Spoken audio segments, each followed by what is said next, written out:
ছাত্রদল এবং ছাত্র অধিকার পরিষদের যে সন্ত্রাসটা নিয়ে সাধারণ শিক্ষার্থীদের উপরে হামলা করেছেন, এর তীব্র নিন্দা ও প্রতিবাদ জানাচ্ছি আমরা কিশোরগঞ্জ জেলা ছাত্রলীগ। ওরা লাঠিসোঁটা নিয়ে দেশকে একটা উচ্ছৃঙ্খল করার জন্য জননেত্রী শেখ হাসিনার যে উন্নয়নকে প্রশ্নবিদ্ধ করার জন্য যে আন্দোলন করছে, সে আন্দোলনের প্রতিহত করার জন্য আমরা কিশোরগঞ্জ জেলা ছাত্রলীগ মাঠে আছি। এবং যারা আন্দোলনের নামে এই সন্ত্রাসী কার্যকলাপ করছেন তাদেরকে আমরা হুঁশিয়ার করে চাই যে আপনারা ঘরে ফিরে যান।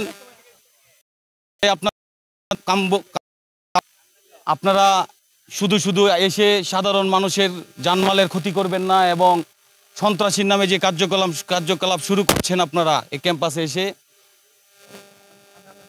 এটা সাধারণ পাবলিক কখনোই মেনে নেবে না।